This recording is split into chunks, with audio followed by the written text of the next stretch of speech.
আজকে আমরা চারজনার বিভিন্ন অ্যাংজাইটি বা ওভার থিঙ্কিং বা চিন্তাভাবনা কী ধরনের আসে বা ভয় কী ধরনের পায় সেগুলোকে নিয়ে ডিসকাস করবো। অ্যাকচুয়ালি আপনারা যদি মনে করেন যে আমাকে আপনাদের সমস্যা জানাবেন, তাহলে ডেসক্রিপশানেতে একটি লিঙ্ক দেওয়া আছে, সেখানেতে আপনারা আপনাদের সমস্যা লিখে পাঠাতে পারেন এবং আমি সুযোগ পেলেই এই সমস্যাগুলোকে নিয়ে ডিসকাস করবো আপনাদের জন্য। তো এখানেতে চারজনার সমস্যা নিয়ে আজকে ডিসকাস করছি। আরও অনেকের সমস্যা আছে, তবে এই চারজনার মতনই প্রায় অন্য মানুষজন যারা আছে তাদের সমস্যাগুলো ছিল, তাই সবগুলোকে নিয়ে ডিসকাস করছি না, করলে সময় নষ্ট হয়ে যাবে। তো চারজনার প্রবলেম প্রথমে শুনি, তারপরে আমরা এই বিষয়গুলোকে নিয়ে আলোচনা করব। ভালো করে শুনবেন, হতে পারে আপনার লাইফেরও এটা প্রবলেম। তো এখানে বেসিক্যালি যেগুলো আছে সেগুলো অ্যাংজাইটি রিলেটেড সমস্যা। একটু ভালো করে শুনুন। এখানে একটি ছেলে লিখেছে আমাকে, আমি কারোর নাম বলছি না, এখানে একটি ছেলে লিখেছে যে আমি ভয় বন্ধ করব কি করে। আচ্ছা, আমি ভয় বন্ধ করব কি করে, আমার সাহস একদম কমে গেছে, সাহস বাড়াবো কি করে, বাইরে বেরোলে দূরে গেলেই আমার ঘাম হয়, হাত পা কাঁপে, শ্বাস নিতে পারি না, চোখ ঝাপসা হয়ে যায়, মনে হয় বাড়ি ফিরতে পারবো না। এখানেতে আপনি লিখেছেন যে হাত পা কাঁপে, ঘাম হয়। ঘাম কি আপনার জীবনে প্রথম হচ্ছে? বহুবার তো হয়েছে, কেন ঘাবড়াচ্ছেন? শ্বাস নিতে পারি না, তাহলে আপনি যদি শ্বাস নিতে না পারেন, দেখুন এই কথাটা যেটা বলছেন আপনি কিন্তু অসত্য কথা বলছেন, নিজের সাথেও বলছেন। এখানে লিখেছেন শ্বাস নিতে পারি না, শ্বাস নিতে পারি না, তাহলে আপনি বাড়ি ফিরে আসলেন কি করে, মেসেজ করলেন কি করে, তাই না? কথাটা ঠিক করতে হবে। আপনি যখন দূরে যান আপনার ভয় লাগে, আপনার হার্টবিট জোরে চলে, যার ফলে আপনার শ্বাস যে মাত্রায় আপনি নিচ্ছেন তার থেকে অনেক বেশি বেড়ে যায়, তখন একটা আনইজি ফিল হয়। এটা কোনো শ্বাসকষ্ট বা শ্বাস নিতে পারি না বিষয়টা নয়। হ্যাঁ, ঠিক ছোটা বা দৌড়ানোর পরে যে ঘটনাটা ঘটে। আচ্ছা, চোখ ঝাপসা হয়ে যায়, ঠিক আছে, চোখ ঝাপসা হয়ে গেলে তো আপনি কাউকে ধাক্কা মেরে দেবেন, মেরেছেন কি? মারেননি। তাহলে আরও বিষয়গুলোকে নিয়ে আমি ভালো করে ডিসকাস করব আজকে। কি করব, কি করে সাহস বাড়াবো কিছু বুঝতে পারছি না। দেখুন, সাহস এইভাবে বাড়ানো যায় না। সাহস আপনার বাড়িতে রাখা লবণ বা চিনি নয় যে শেষ হয়ে গেলে সেটাকে আবার কিনে নিয়ে আসছেন। সাহস পরিবেশ পরিস্থিতির ওপরে ডিপেন্ড করে। যে মানুষটাকে সাহসী দেখছেন সেই পরিবেশেতে দেখছেন, অন্য পরিবেশেতে গেলে হয়তো সে সাহস দেখাতে পারবে না, কারণ এটা অভিজ্ঞতার ওপরে নির্ভর করছে। আপনি ভুলভাবে ব্যাখ্যা করছেন, এগুলো করবেন না, এগুলো করলেই আমাদের সমস্যাগুলো বাড়ে। ব্যায়াম করলে গরম করে শ্বাস জোরে জোরে নিতে হয়, এ অদ্ভুত কথা লিখেছেন। শ্বাস করলে মানে ব্যায়াম করলে আমাদের গরম করবে, এটা স্বাভাবিক, এবং শ্বাস জোরে জোরে নিয়ে এটাও স্বাভাবিক, এটা প্রত্যেকটা মানুষের হয়। প্লিজ এই ভিডিওটা যারা যারা দেখছেন তারা প্লিজ একটুখানি মেসেজ করে জানাবেন, এইখানে কমেন্টস দেবেন যে আপনাদের এগুলো হয় কিনা, সত্যি বাস্তবেতে এক্সারসাইজ করলে গরম করে কিনা, অথবা শ্বাস জোরে জোরে নিতে হয় কিনা। তাহলে যিনি যার ভিডিওটা যার প্রবলেমটা লিখেছেন তিনি অন্তত আশ্বস্ত হবেন না সবারই হয়, that is not a problem. আচ্ছা, ব্যায়াম করতে পারি না, বলুন আমায় কি করে এর থেকে বেরোবো। যাই হোক, আলোচনা করছি, তুমি ভাই শোনো, বোঝো। আচ্ছা, এবং অন্য যে ভিডিওগুলো আছে সেগুলোও দেখো। এখানেতে আরও একটি ভিডিও দেওয়া আছে যে 50টা অ্যাংজাইটিতে কী ধরনের শারীরিক লক্ষণ হয়, একটু ইউটিউবেতে গিয়ে খুঁজবে, আগেকার ভিডিওগুলো দেখতে হবে। আচ্ছা, দ্বিতীয় আরও একজন লিখেছে, সে লিখেছে আমার মনে হয় এমন কোনো রোগ হয়েছে আমি বোঝাতে পারছি না। ওকে, বোঝাতে পারছি না, এটা অনেকটাই হয় সোমোটোফর্ম ডিসঅর্ডারেতে, যে একজন ব্যক্তি বা ওসিডিতেও হয়, একজন ব্যক্তির বারবার এটা মনে হয় যে আমি যার কাছে সমস্যা বলছি সেই ব্যক্তি আসলে বুঝতে পারছে না সমস্যা। অ্যাকচুয়ালি তা নয়, আপনি যার কাছে বলছেন সে আপনার মতো বহু মানুষকে দেখেছে, তাই তাকে আপনি জাস্ট একটুখানি বললেই সে বুঝে যাবে আপনার কি কষ্ট হচ্ছে। এমনটা নয় আপনার কষ্ট, আপনার সমস্যাকে বুঝতে পারছে না, সবাই বুঝতে পারছে, কিন্তু আপনার মনের মধ্যে এটা তৈরি হচ্ছে যে আমি হয়তো বোঝাতে পারছি না বা বুঝতে পারছি না, বারবার বোঝানোর চেষ্টা করছেন আপনি, যার কারণে সে বিরক্ত হয়ে যেতে পারে বা সে ভাবতে পারে যে আমি তো বুঝে গেছি, আবার বারবার বলছি কেন। হ্যাঁ, শোনার জন্য আগ্রহ কমে যেতে পারে তার, এমনটা নয়। আচ্ছা, আমার শরীরের সব জায়গায় সমস্যা। ওকে, আচ্ছা, একদিন এক এক রকম সমস্যা হয়, আমার সমস্যা কেউ বিশ্বাস করতে চায় না। আমি বিশ্বাস করছি যে আপনার সমস্যা হয়, এমনটা নয়। পৃথিবীর হাজার হাজার মানুষ আছে যারা বিশ্বাস করছে, এখানেতে যারা ভিডিও দেখে কমেন্টস করে তাদেরকে দেখবেন তাদেরও একই সমস্যা, এমনটা নয়, বিশ্বাস অবশ্যই করছি। আচ্ছা, আমি অনেক ডাক্তার দেখেছি, সমস্ত শরীরে ব্যথা যন্ত্রণা হয়। আপনি ডাক্তারবাবুকে দেখিয়েছেন, ডাক্তারবাবুকে বিশ্বাস করুন, ডাক্তারবাবু যেভাবে বলছেন সেভাবে চলুন। এবং মানসিক সমস্যা হলে প্লিজ, এটা আমার হাত জোর করে অনুরোধ, আপনারা আপনাদের কাছাকাছি যে কোনো একজন সাইকিয়াট্রিককে অবশ্যই দেখাবেন, হসপিটালের মনোরোগ বিভাগে দেখাতে পারেন। আপনারা কাছাকাছি যে কোনো ডাক্তারবাবুর সাথে পরামর্শ করতে পারেন, কাউন্সিলিং করান কাছাকাছি, এক্সারসাইজ ব্যায়াম করুন। হ্যাঁ, আচ্ছা, এরপরেরটা বেশ সুন্দর করে লিখেছে, 1-2 করে আমি একটু পড়ি। লিখেছে যে সারাদিন আমি কতবার প্রস্রাব করি সেটাকে গুনতে থাকি। আচ্ছা, কতবার ইউরিন করছে তার মানে অন্য প্রবলেম এটা। আমার শুধুমাত্র মনে হয় কিডনিতে কোনো সমস্যা হয়েছে কিনা, আমার সকল রিপোর্ট ঠিক আছে। ও ভেরি গুড। আচ্ছা, সারাদিন মনে হয় আমার কিডনির স্থানে ব্যথা হচ্ছে, মানে যেহেতু আপনার মনোযোগটা সেদিকে থাকে সুতরাং ব্যথা অনুভবটা হচ্ছে। কারণ আপনি লিখেছেন যে কিডনির রিপোর্ট কিন্তু সমস্ত রিপোর্টই ওকে। তো রিপোর্ট যখন ওকে, সুতরাং আপনার মনে ভাবার জন্য কিডনির প্রবলেম হবে তেমনটা নয়। কিডনিটা আপনি কেমন তাও হয়তো পরিষ্কারভাবে জানেন না, দেখেননি, হয়তো ছবিতে দেখেছেন। কিডনি স্পেসিফিক কোন জায়গায় আছে তাও আপনার হয়তো ধারণা কম থাকতে পারে। তো আপনি ছবিতে দেখে বিভিন্ন জায়গায় দেখে একটা ধারণা করেছেন কিডনি অমুক জায়গায় আছে শরীরের, যেটা করাটা স্বাভাবিক, এবং করার পরে সেই দিকে মনোযোগ থাকছে। লোকের মুখে শুনেছেন যে কিডনির প্রবলেম হলে কোমরে ব্যথা হয়, কোমরের উপর অংশটাতে ব্যথা হয় আর কি, এই পিঠের এই অংশটাতে ব্যথা হয় বা চেপে ধরে রাখে। তো এইগুলো শোনার পরে আপনার সেদিকে মনোযোগ যাচ্ছে এবং যে ধরনের কথা ব্যথা শুনেছে সেটা আপনার মনে পড়ছে এবং সারাক্ষণ ধরে ওটা অনুভব করছেন। অ্যাকচুয়ালি সেটা না, রিপোর্ট যখন ক্লিয়ার। আচ্ছা, এটা সোমাটোফর্ম ডিসঅর্ডার বোঝা যাচ্ছে। তো মনে হয় যেন আমার কিছু একটা ঘটে যাবে, আমার বড় রোগ হয়ে গেছে, মনে হয় কিছু একটা ঘটে যাবে। তো আপনার সমস্যা কতদিন এখানে আপনি উল্লেখ করেননি, আশা করি অন্তত বছর খানেক, বছর 2-এর হবে। তো সেখানেতে অতদিন ধরে আপনার কিছু ঘটলো না কেন? হ্যাঁ, আমার কোনো রকম কাজ করতে ভালো লাগে না, সারাদিন একই চিন্তা আসে। চিন্তা আসার সাথে কাজ করার কোনো সম্পর্ক নেই। আপনি যদি কাজ না করে বাড়িতে বসে থাকেন তাহলে আরও চিন্তা আসবে, এটা আমার রিকোয়েস্ট। যার যেরামই সমস্যা থাকুক না কেন সেগুলোকে বন্ধ করে চলার জায়গায় সেগুলোকে নিয়ে সমস্ত কাজ করা শুরু করুন। সমস্যা তবে আস্তে আস্তে কিন্তু কমবে, নইলে কমবে না। আগের ভিডিওগুলো দেখবেন, তাড়াহুড়ো করবেন না, অস্থির হবেন না। অস্থির হলেই কিন্তু সমস্যা বেড়ে যাবে। অস্থিরতা আমাদের সমস্যা বাড়িয়ে দেয়। আমরা যখন তাড়াহুড়ো করি, অস্থির হয়ে যায়, তখন ব্রেন ভাবে যে বিরাট বড় সমস্যা। তখনই কি হয়, এই সমস্যাটা কিন্তু আরও বেড়ে যায়, আরও কষ্ট অনুভব হয়। অস্থিরতা অনুভব করলেই কিন্তু, বা বিরক্ত হলে, বা এক্ষুনি কমছে না কেন, মনটা এক্ষুনি ঠিক হচ্ছে না কেন, এই ব্যথা এক্ষুনি কমছে না কেন, মাথা যন্ত্রণা কমছে না কেন, চিন্তা কমছে না কেন, যখন আমরা তাড়াহুড়ো করি তখন ব্রেন ভাবে যে এটা বিপদের সংকেত। এবং এটা ভাবার সাথে সাথেই কি হয়, আমাদের কিন্তু শারীরিক লক্ষণগুলো আরও প্রবল বেগে আসতে থাকে। সুতরাং এগুলোকে আস্তে আস্তে কমতে দিন, নিজের কাজ করুন, দেখবেন যে আস্তে আস্তে ধীরে ধীরে এগুলোর দিকে লক্ষ্য কমে যাবে, আপনার সমস্যাও কমবে। সময় লাগবে। আচ্ছা, অন্য মানুষের মতো আমি হাসতে পারি না, সে আবার কিরম কথা? অন্য মানুষের মতো হাসতে পারি না, তাহলে আপনি কোন মানুষের মতো হাসেন? আপনি তো আর মঙ্গল গ্রহের নয়, আপনি অন্যরকমভাবে হাসেন। হাসবেন একদম দাঁত বার করে, যা মনে করছে করুক গে যাক। আপনি তো করা শুরু করুন, আপনি মেশা শুরু করুন, আপনি হাসা শুরু করুন। সব আপনি আলাদা রকম কিচ্ছু হাসেন না। হ্যাঁ, আলাদা হাসি আবার হতে পারে না, আমি জানি না যে আলাদা রকম কোনো হাসি আছে কিনা। যার যেরাম হাসার কথা সেরাম হাসুন, কে কি ভাবছে ভাবার দরকার নেই। হাসি হচ্ছে মেন বিষয় আমাদের ভালো থাকার। তো ওটার চিন্তা করবেন। আপনি এটা ভুলভাবে লিখেছেন, এটা ভুল, ঠিকঠাক নয়। হ্যাঁ, এটাকে একটু রেকটিফাই করুন আপনি। আচ্ছা, শরীর ক্লান্ত থাকে খুব, সারাদিন অস্থির লাগে, এটা খুব স্বাভাবিক ব্যাপার। ভাই দেখো, যদি আমরা অতিরিক্ত টেনশান করি, অতিরিক্ত চিন্তা করি, অতিরিক্ত ভয় পাই সারাদিন ধরে, তো ইমোশনালি যখন আমরা অনেক বেশি এফেক্টেড হই, তখন কিন্তু আমাদের প্রচুর পরিমাণে এনার্জি ক্ষয় হয়, যার ফলে কি হয়, আমাদের সারাদিন একটা ক্লান্ত ভাব লাগে। তবে এই ক্লান্ত ভাবটাকে কাটাই হচ্ছে এক্সারসাইজ করতেই হবে, সকালে যেতেই হবে। আগে যে ছেলেটি বলেছে যে আমার এক্সারসাইজ করলে গরম হয়, ঘাম হয়, ওটা চিন্তা করলে হবে না, তোমাকে এক্সারসাইজ করতে হবে প্রতিদিন। এক্সারসাইজ তোমাকে ধীরে ধীরে ধীরে ধীরে এনার্জেটিক করে তুলবে। শ্বাসের ব্যায়াম করতে হবে, সেগুলো দেওয়া আছে এই ইউটিউবেতেই, যে কী কী শ্বাসের ব্যায়াম করবেন সেগুলো প্লিজ দেখবেন। আর আপনাদের সমস্যা যদি লেখার থাকে আপনারা লিখে পাঠাতে পারেন। আচ্ছা, পরের জনার আমি সমস্যা পড়ছি, তারপরে লাস্টে দুটো লেখা ছিল, আমি কি করব, ডাক্তার দেখাচ্ছি। ভেরি গুড, ডাক্তার দেখাচ্ছ, ভেরি গুড, খুব ভালো।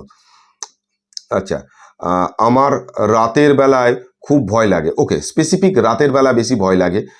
এখানে লিখেছেন যে শুধু মনে হয় রাতে ঘুমানোর পর আমার কিছু হয়ে যাবে না তো, কি হবে? এবং উনি লিখেছেন যে ওনার 4 বছরের সমস্যা, 4 ইয়ার্স।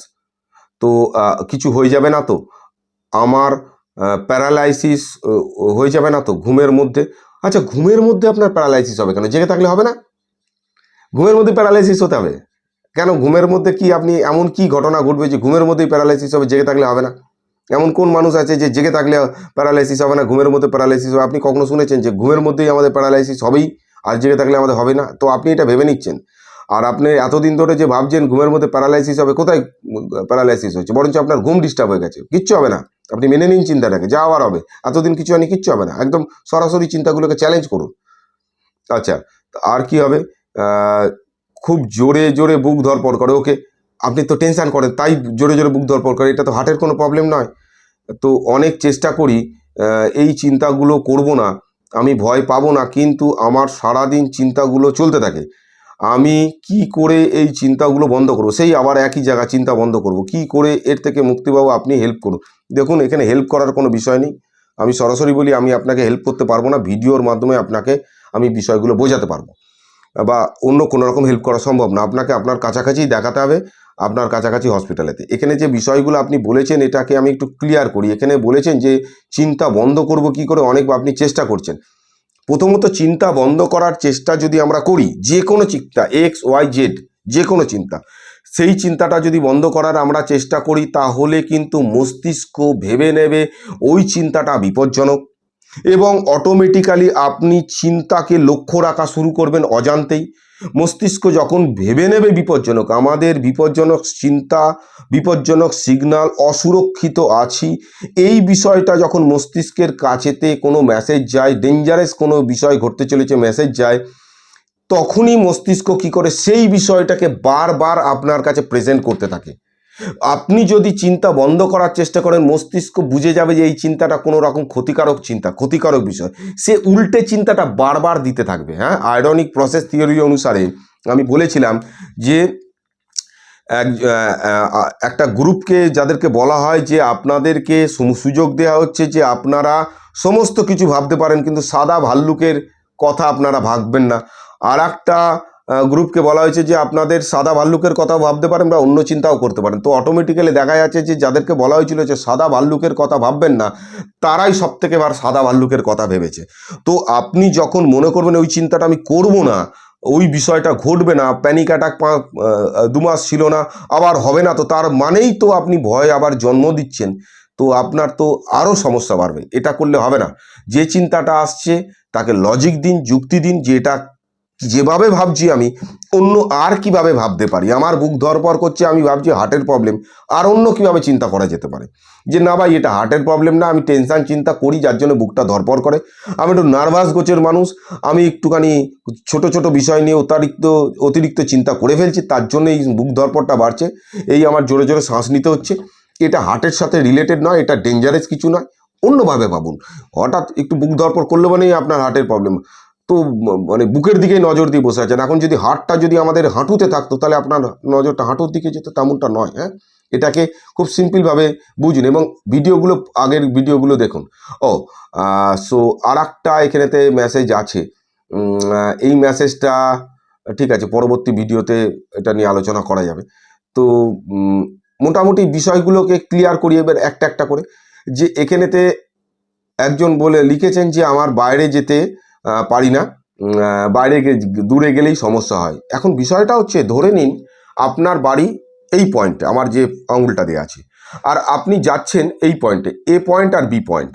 আপনি ধরে নিন আপনার বাড়ি হচ্ছে এ পয়েন্টে, আপনি যাচ্ছেন বি পয়েন্টে। আপনি এই দুটোর মধ্যে ডিস্টেন্স আমি ধরে নিলাম আলোচনার সুবিধার্থে যে 5 কিলোমিটার, আপনার 5 কিলোমিটার গেলেই সমস্যা হয়। তো আপনি এ পয়েন্ট থেকে বেরিয়ে যখন বি পয়েন্টে গেলেন, এই পয়েন্টে যাওয়ার পরে আপনার সমস্যা শুরু হওয়ার কথা, কিন্তু সমস্যাটা কখন শুরু হয়, যখন আপনি যাওয়া শুরু করেন। তার মানে এই পয়েন্টেতে গেলে যে সমস্যা হচ্ছে তা নয়, আপনার মস্তিষ্কেতে জমে থাকা চিন্তাগুলো এইখান থেকেই সমস্যা শুরু করছে। তার মানে আমার দূরে গেলে সমস্যা নয়, আমি বাড়িতে বসে বসে ভাবলেও সমস্যা। এই ভাবাটা মানে ভুল একটা গল্প তৈরি করা এবং ব্রেনের মধ্যে বারবার চালানো এবং সেই গল্পকে বিশ্বাস করাটাই আমার সমস্যা। এবার বিষয়টা আমি যদি এইভাবে বলি যে আপনার কথা অনুসারে এ পয়েন্ট থেকে বি পয়েন্টেতে গেলে আপনার সমস্যা হয়, আপনি দূরে যেতে পারেন না। আচ্ছা, আপনার যদি এই বি পয়েন্টেতেই বাড়িটা হতো, তাহলে কি হতো? ধরুন আপনার এ পয়েন্ট থেকে বি পয়েন্টেতে গেলে সমস্যা হয়, ঠিক আছে, তো সমস্যাটা হয় বিরাট কোনো ঘটনা ওখানেতে বিষয় ঘটে আছে, বা ওখানে তো অক্সিজেন নেই, তার জন্য আপনার সমস্যা হয়, বা বিভিন্ন কারণে হয়, আমি ধরে নিলাম আপনি যা যা ভাবছেন, হ্যাঁ, ওখানে গরম বেশি, যা যা ভাবছেন, গল্প ভাবছেন, আপনি ধরে নিলাম আমি। কিন্তু যদি আপনার এই বি পয়েন্টেই বাড়িটা হতো, তাহলে কি হতো? তখন আপনার এ পয়েন্টেতেই যেতে সমস্যা হতো। তার মানে সমস্যা এ পয়েন্টে বা বি পয়েন্টে নয়, কোনো নির্দিষ্ট স্থানে নয়। সমস্যা হচ্ছে কি, আপনার নিজের মধ্যে, যেটা আপনি গল্পটা ভেবে এতদিন ধরে তৈরি করে রেখেছেন, নিজের মতো গল্প। আপনি এই গল্পটা লিখেছেন, আপনি এই গল্পটা কিভাবে প্রেজেন্ট করবেন সেটাকে চিন্তাভাবনা করেছেন। আপনি গল্পর হিরো, আপনি গল্পের ভিলেন, আপনি গল্পের দর্শক। তো আপনার তৈরি করা গল্পটাকে আপনার লেখা বন্ধ করে দিতে হবে, দেখা বন্ধ করে দিতে হবে এবং লোককে বলা বন্ধ করে দিতে হবে। তার মানে আপনি নতুন গল্প তৈরি করুন যে ঠিক আছে, আমি এই এ পয়েন্ট থেকে বি পয়েন্টে যেতে আমার সমস্যা হয়, আমার ব্রেনের কাছে এটা বোঝাতে হবে সমস্যা কিন্তু আমার যাওয়ার মধ্যে হয় না। কারণ ছোটোবেলায় আপনি যেতেন তখন তো হতো না, বহু মানুষ যাচ্ছে তখন তাদের হচ্ছে না। আর আপনার বাড়িতে তো এমন কোনো স্পেশাল ব্যবস্থা নেই যে অক্সিজেনের 100% অক্সিজেন বা 95% অক্সিজেন সেখানে থেকে সাপ্লাই হয়, সেই অক্সিজেন আপনারা নেন, তা নয়।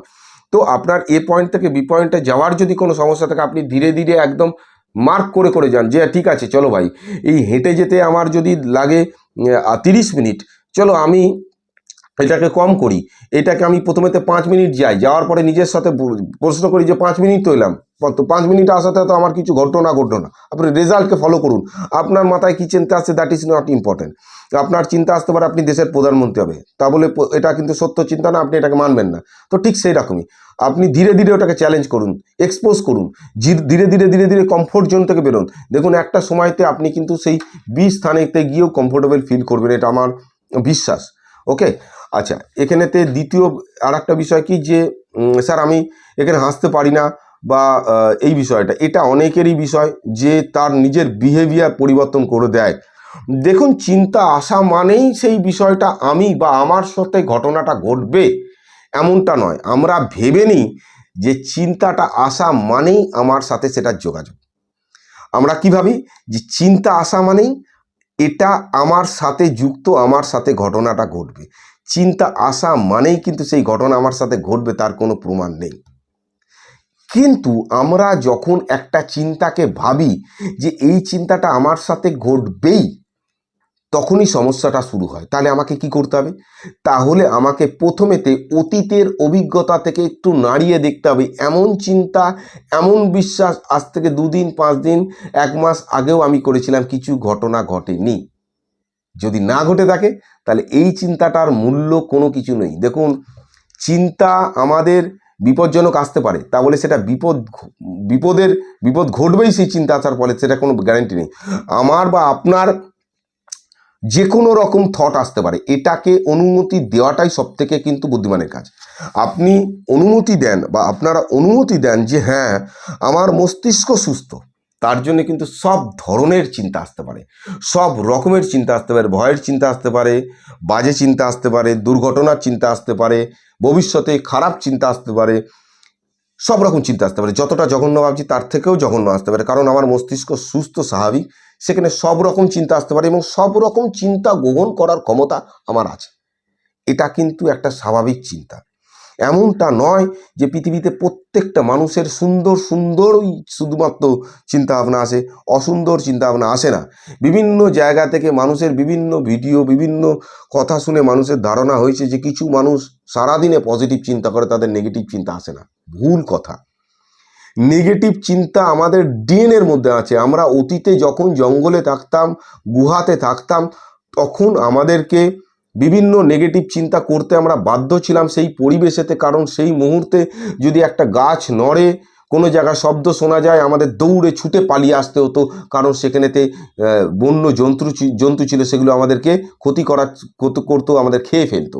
তো সেই সময় আমরা অনেক অনেক অনেক বেশি নিজেকে বাঁচানোর জন্য নেগেটিভ চিন্তা করেছি, যার ফলে এই নেগেটিভ চিন্তা করার ফলে কিন্তু আমরা বর্তমানেতে টিকে আছি। সেই চিন্তাগুলো যদি না করতাম তাহলে কিন্তু মুশকিল। একটা ষাঁড় এমনভাবে দাঁড়িয়ে আছে, অ্যাটেম্প নিয়ে যে ঘুঁতাতে পারে, রাস্তায় আপনি হেঁটে যাচ্ছেন, তো আপনার যদি এখন নেগেটিভ চিন্তাটা না আসে যে ওই ষাঁড়টা ঘুঁতি দিতে পারে, তাহলে তো মহা বিপদে পড়ে যাবেন আপনি। তো নেগেটিভ চিন্তা একটা স্বাভাবিক বিষয়, অস্বাভাবিক কিচ্ছু না। কিন্তু আপনি যদি ইন্ট্রোসিভ থট চালু করেন, অর্থাৎ যে চিন্তার বাস্তবের সাথে কোনো মিল নেই, সেগুলোকে বন্ধ করতে হবে। সেগুলোকে বন্ধ করার জন্য সেগুলোকে বুঝতে হবে, নিজেকে বোঝাতে হবে এগুলোর কিন্তু বাস্তবতা নেই। আপনি যখন নিজেকে বোঝাতে পারবেন এগুলোর কোনো বাস্তবতা নেই, অটোমেটিক্যালি চিন্তাগুলো থেমে যাবে। যেটা আপনারা করতে পারেন, ভিডিওটা বেশি বড় করব না, যেটা আপনারা করতে পারেন সেটা কি, সেটা হচ্ছে যে আপনারা কিছু মেন্টাল মানে কি বলবো মাইন্ডফুলনেস এক্সারসাইজ করতে পারেন, যেটা করতে পারেন যে প্রথমেতে আপনি যেখানে তো দাঁড়িয়ে আছেন সমস্যা হচ্ছে আপনি আপনার চারপাশে মুভমেন্ট করছে এমন বিষয়বস্তুগুলোকে দেখুন, 5টা চারিদিকে নজর ঘোরান, কোথাও ক্যালেন্ডার নড়ছে, গাছ নড়ছে, পাখি যাচ্ছে নড়ছে, পাখি উড়ে যাচ্ছে, গাড়ি যাচ্ছে, মুভমেন্ট করছে এমন বিষয় দেখুন। তারপরে আপনি ফিল করুন যে এমন 5টা বিষয়, যে 5টা মানে 4টে বিষয়, যে 4টে বিষয় আপনি সুন্দর যে দেখতে মানে দেখতে খুব সুন্দর, সে হতে পারে কোনো একটা ফল, সে হতে পারে কোনো একটা পাখি, সুন্দর দেখতে, সেই সুন্দর বিষয়গুলোকে আপনি 4-5টা ফলো রাখুন চারিদিকে। এরপরে আপনি নিজের অঙ্গ প্রত্যঙ্গগুলোকে একটু নাড়ান যে ইয়েস আই অ্যাম ওকে। তারপরে আপনি চিন্তা করুন যে আপনার কোন স্বাদটা ভালো লাগে, আপনি কল্পনা করুন কোন স্বাদটা আপনার ভালো লাগে, আপনি অনুভব করুন। তারপরে আপনার আশেপাশে থাকা আপনি বেশ কয়েকটা গন্ধকে অনুভব করার চেষ্টা করুন যে আশেপাশে কী গন্ধ পাচ্ছেন, সেটা হতে পারে আপনার শরীরের ঘামের গন্ধ। তার সাথে আরও একটি যোগ করুন, সেটা হচ্ছে শব্দ। আপনি কল্পনা চোখ বন্ধ করে ভাবুন যে আপনি আশেপাশে বা চোখ খুলেই ভাবতে পারেন কত ধরনের শব্দ পাচ্ছেন। অটোমেটিক্যালি এটা নেচারের সাথে আপনি কানেক্ট হয়ে যাবেন, দেখবেন যে সেই মুহূর্তে আপনার সমস্যাগুলো আস্তে আস্তে কমছে এবং সমস্যাগুলোকে চ্যালেঞ্জ করার চেষ্টা করুন। আর যদি কোনো রকম জানার কিছু থাকে আপনারা অবশ্যই আমাকে করে জানাতে পারেন। Thank you very much. আবার নেক্সট কোনো ভিডিওতে এই ধরনের বিষয় নিয়ে আলোচনা হবে। ধন্যবাদ।